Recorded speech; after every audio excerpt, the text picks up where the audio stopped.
What's up, Bulldog Score? I discovered something interesting here. So it's not what you do that matters. So it's not waking up at a certain time. It's not eating clean. It's not going to the gym. It's not overcoming your fears. It's not the specific things that you do that matter so much as it is that you do what you say you're going to do. Now, what I'm talking about is what makes you feel like the man, what makes you feel good, what makes you feel like you're accomplishing things. Because most of the things that we have on our to-do list are somewhat arbitrary, right? They're not really that important. We create meaning. We've made meaning out of things. Now, yeah, there's some things that are important, like paying bills and whatnot, but we create meaning out of the specific things, right? And I kind of discovered this because in the last couple of weeks, I set a schedule for myself and, basically blocked off my time and came up with my routine and plan for my fitness and diet and all this stuff.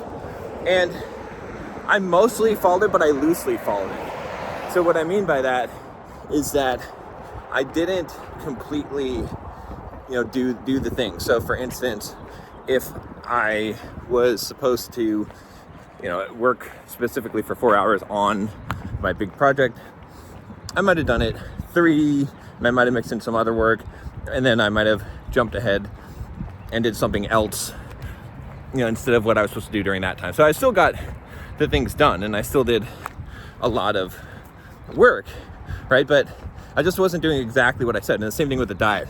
It was basically what I had laid out, but it wasn't exactly, right? And so the difference of that going from basic to exactly, it made a difference in how I felt about it. So the other example I could give you is, I would say, like my workouts, right? So my workouts are what I said, all right? So I'm doing my running, and the thing about it is that run, it is scheduled. It's an exact amount, right? So I have it on my watch. It tells me, all right, this is what you need to run today. And it gives me the exact amount of miles I need to run and the pacing and everything like that. So it's a lot easier to follow that strictly because you can't be as ambiguous with that, right? And so in that area, I'm feeling good and I feel like I'm making progress. In the other areas, it's not so much, right? It's not that I'm not doing good. It's not that I'm not making progress. It's just that I don't feel it as much.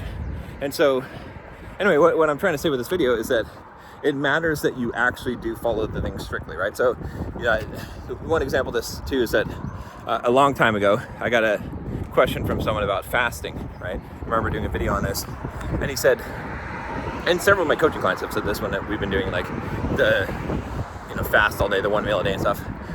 They'll say, okay, if I put some creamer in my coffee, is that breaking the fast? I was like, can I put cream in my coffee? And my answer to that has always been, well, if you think that you can't do it, if you feel like it's breaking it, then no, then you can't do it. But as far as does it actually matter? No, it doesn't matter, right? It's not going to matter because it's not going to make a difference, right? 5 calories, 10 calories, obviously if you put a lot in there, that can make a difference. But anyway, it's just not really going to make much of a difference at all, okay? So the point of it, though, is like I said, is that it matters what you think about it, right? If you were fasting and you felt like you're cheating if you added creamer to it, pretty soon what's going to happen is you're going to stop fasting. Why? Because once you don't hold the line, once you have boundaries, once you sort of create some wiggle room, once you let judgment come into it, then that's where you start to lose it. You lose control of the thing, right? And this reminds me even of a video I did a long time ago.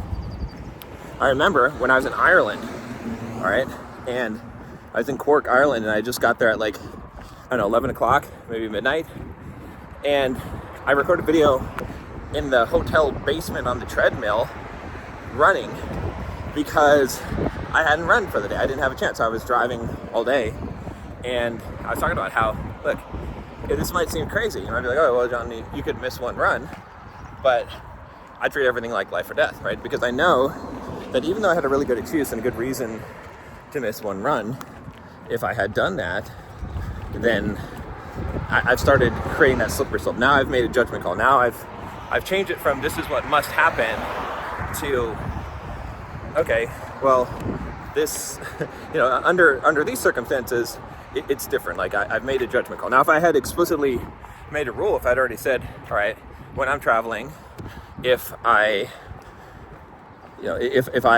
am busy during the entire day, then on those days I'm not going to run. Or if I'd planned it out ahead of time, it would have been different. But making the judgment call is what makes it so you lose discipline. And at that point in my life, I had a very high degree of discipline because I never, ever faltered on what I had committed to, right? Or very, very, very rarely, even when it was that extreme, right? And so that's the thing that you have to understand is that when I say to make things life or death, I'm not just being crazy. I'm not just trying to exaggerate and make things overly dramatic. What I'm doing is I'm giving you the practical tool here, right? I'm gonna have a street sweeper here. I'm gonna have to go radio silent for a minute because you're not gonna hear me.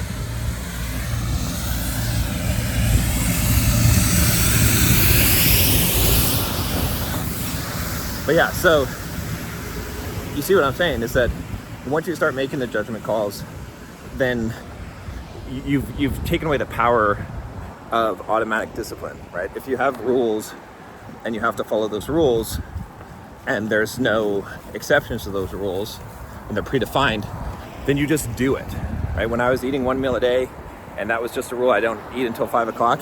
It was just a rule. There was no exceptions to it. There was no breaking that rule, right?